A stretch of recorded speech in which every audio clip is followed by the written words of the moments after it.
one. Men cannot enter kitchen. It's a Men female cannot- female You female said safety that. free. You said that. Then they gotta get angry, right? So, do you guys know what shuffleboard is? Have you ever seen? Do you have shuffleboard in Japan with the little disc, and it's got the triangle that you shoot it in? That's the sport that the term kitchen came from. Ah, So yeah, it came from that. I see. The 10 off section of the back of shuffleboard Ah. is where that came from. Because when they created the game, they just had all this stuff sitting. And they said the dimensions are the same as badminton. So this is the exact same 20 by 44, 20 feet this way, 44 that way. So they had a badminton court set up, and then they just took a bunch of stuff and decided kitchen and all that. So here is one of the best players in the world. This is Colin Johns, who came. Oh my God! Wow! Oh my God! Yeah. Wow! Thank you, Colin, for joining. Thank you. Wow. Colin is not just a great player, but maybe the best instructor in the world. I know. I saw that PPA video by you. PPA coaching. Colin is very busy coaching up others. And I wanted to stop by and just say hi to you guys. He's excited about the idea of taking our sport to as many places as we can and taking it. Any questions for Colin? He's going to be here like 5 minutes. Happy to. If you've got a question. Can I ask a question? Yes. I think your backhand block is very beautiful, like always, like that, right? Like counter punch or Yeah, the counter reset? punch. Counter punch. Yeah, both It actually. does help when your partner covers 98%. Yeah.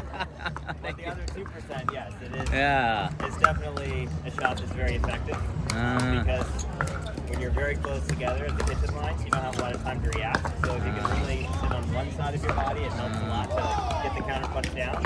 So you have to know when to time it. So All right, we're gonna learn.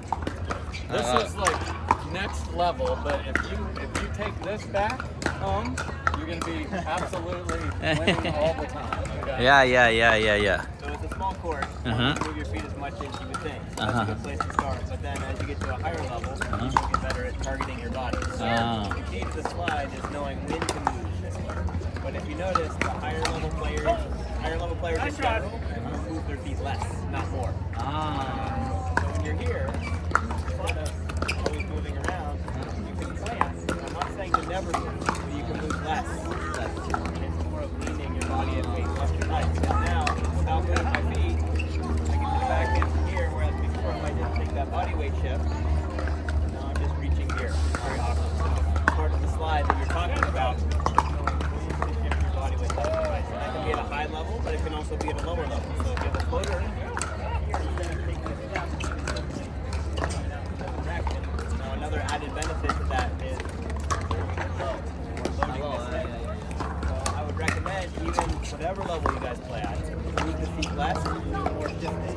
If you need to move. But otherwise, around the kitchen lines, it doesn't make a whole lot of sense to give up space.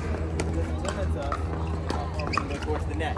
You might as well use all the space that you have. There's a lot that goes into it, but to answer your question, the key to the slide is not moving your feet so much as moving your body weight and knowing when. And here's the one thing you didn't just teach you, but I'm gonna have him do it because this is special time. Let's take care of special time. So the grip. Who drives you guys all own a motorcycle? Every one of you own a motorcycle? None of you? Oh, there we go. Yes, but that's what I wanted to see. Okay. So Colin's going to show you the grip and what needs to happen to get the ball down. Because just hitting through is not what we want. We want to hit down, but grip and where it's aimed and where the paddle is aimed. Your favorite metaphor of mine. Yeah. What he's talking about is motorcycle throttle. Like this. This changes the angle of the paddle, right? So you can get the ball to go down in two different ways. Only two. You can tilt the paddle down, or you can swing the paddle down. Now this, the tilt, is superior to the downward swing because this takes more.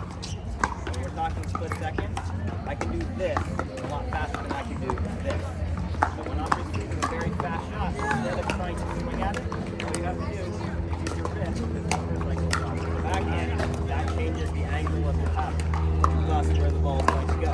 So very similar to table tennis. How many people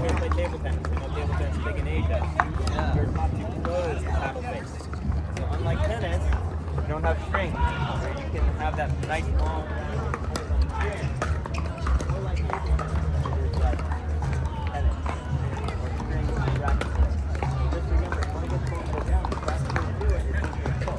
I'm not changing my grip at all. I'm starting in continental like this, and I'm holding it in continental. That's how I think the flexibility with the wrist. So do those wrist exercises to make that wrist stronger. Because you can't believe how close meeting your face is like this, and the ball's still going over it. That looks like it's going to go right down into the net, and it's just not true. It looks that way. But it's that way, but if you swing the time combination with the combination being closed, the ball is going to go no more straight up, and then a happy symptom of doing that is being opposite. So not like opposite on your volley, but opposite. That way you get the ball down. The name of the game is down. Not how hard you hit it. Monday is the ball hard. It's not effective if you do that. Down over the net. So there you go. Taking the backhand block. One more question for CJ, and he's got to run. Don't be shy.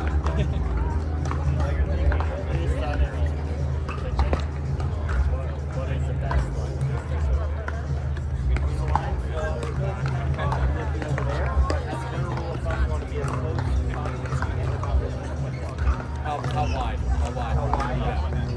This does vary a little bit. So if you look at different players, some have a very wide ready position like a Callan Dawson versus Matt Rice, who's quite upright. There are advantages and disadvantages of good place to start. About shoulder length, they're a little wider than shoulder length apart, and then from there, you have to kind of get a feel for what works for you. So for myself, slightly more upright, but I'm still probably at least shoulder length apart, because the wider you are, the easier it is to use that body to shift back and forth, like this. The other thing, look at his feet, how they're open a little bit as well. I was going to mention that as well. So if you put your toes out, it doesn't have to be full back feet like this, but a little bit out. It opens up your hips where you can load more, but also it's more comfortable when you're moving this way and this way. You're not taking those steps, but take the extreme case. If I was like this, there's no sort of give there. So instead of just pointing them straight ahead, which is the most natural thing to do, try opening them just a little bit. And now that shift left and right is really going to help when you're trying to cut off those shots left and right. It makes less steps. It really helps. So I'm going to ask the next question because I want to be a part of it. So what should my paddle position be when I'm up in the kitchen, Colin? Yeah, this is definitely when it's top long a lot. So what makes the most sense is not what is not tennis. Something out here, you probably hear hands out in front, but out in front is a relative term. So if I'm going to spin really quickly, if you ever watch figure skating, what do they do when they want to spin really fast? Yeah, they tuck in, right? A lot of reflex is how fast I can rotate. So it makes zero sense to have my arms out here. This takes too much. So touch your elbows back. You can have them parallel. If you have a two in the back end, they can connect in the center here. But this is my ready position because now I can rotate fast. If I get a floater, soft shot out in front, I have plenty of time to get out to here. Also, another benefit of starting them parallel is you want to counterbalance with this arm. If I have to reach forward, this arm is naturally going to move back the same distance, and now I can reach further with balance. If I start them both out here, look at how far this one has to go. This one has to go no distance. This one has to go a lot of distance. That doesn't work. But if you start them, the elbows tucked in, like this, it's going to be faster in here, and you're also going to have better balance out in front. If anyone ever tells you the ready position is out here, You tell them you heard it from the you heard it from me. You send them straight to me. Back here. That's your ready position. So should my paddle point to the ground, point straight ahead? Where should it be, CJ? So more or less straight ahead. Certainly depends a little bit on your height. I like to say just below the level of the net because, like I just mentioned, most pickleball swings are going to be from low to high. If you start the paddle too high, now you're forcing yourself to swing down like this. But if you load the position down here, now naturally you're going to swing up. So start it just below the level of the net because most of the action is going to happen right at this level anyway. So you're cupping the paddle correctly, but then when you do swing, you're swinging up rather than swinging down. Yeah. I'm sure you've all had that nice floater right here, and then you go right into the net, right? Happens to everybody. That's the saddest moment. The pickleball. But if you start down here, it's a lot less likely to happen. So he is best, right? Not you. Not here. Not here. Lower. Lower here. Back. One back. Yeah. Like that. Oh, it's very, yeah. A lot of people say, hey, that like that, right? See from here a lot, but it's not, right? It's not. Ah. Because you have to remember, where is the swing supposed to be? Yeah. Low to high. Yeah. How can you swing from low to high if you're up here? Yeah. Possible. Them like that, right? Yeah. Occasionally, there are times where you would swing down, but it's rare. Okay, here. Mostly it needs to be out. But it Okay. goes in combination with this. If you don't have this, you're swinging up, the ball's gonna go out. Yeah. Totally. Yeah. Make sense? Yeah, So makes they're sense. That holding makes it a sense. little different. So where do you want it straight like this, Colin? What do you want them to So do? you do want a strong ready position with the wrist, so I like to be very slightly up. It doesn't have to be like this, but generally you don't want it down. You will occasionally see this, don't use it that way. I like I that. would say very slightly above, exactly straight ahead. A little bit. Okay. Then you still have the wrist in that strong position, so that way if it's at you quickly, you're not going to have anything limp down here. But at the same time, you're still ready for forehand and backhand. I see. Interesting. So there are advantages to both. I like to use both of them. So in certain situations, for example, the ball's coming from my left, I like to use it in the backhand. Versus if it's coming more from straight ahead, because I have more flexibility with one hand, I would go one hand back here. So you can always have both, but if you're really comfortable with one over the other, I would say use that. My Two-handed. answer to that is there's no right way to play. It's what's comfortable for you. But I'm a little 5'8" guy, so if I need a little more, I love two-handed backhand. But if I can't reach it all the way, I get so much more here. Look at this, I'm off balance like Colin showed you. So I can get here. Even with my little short arm, I can get here where look at that. So interesting. What I tell everybody is practice both because, as Colin says, there are advantages to having both, and the better players have both. In fact, his brother, who's the best player in the world, Ben, is adding the two-handed backhand in many different ways right now. That really helps. I would definitely start with the easier one for you. Okay. Funny, by the way, I like the two-handed backhand, but do you think I should stand like that or right hand?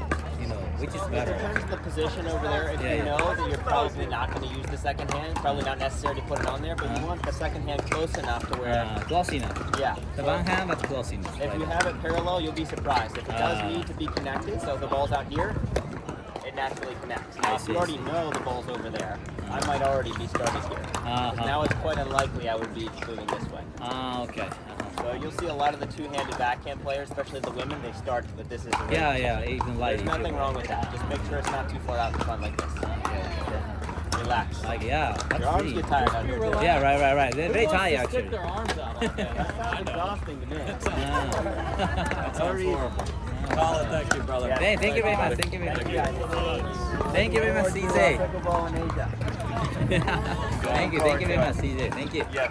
I love you. Thank you very much. All right, let's hit some. I'm going to show you what we're going to do. So Dylan and I will demonstrate.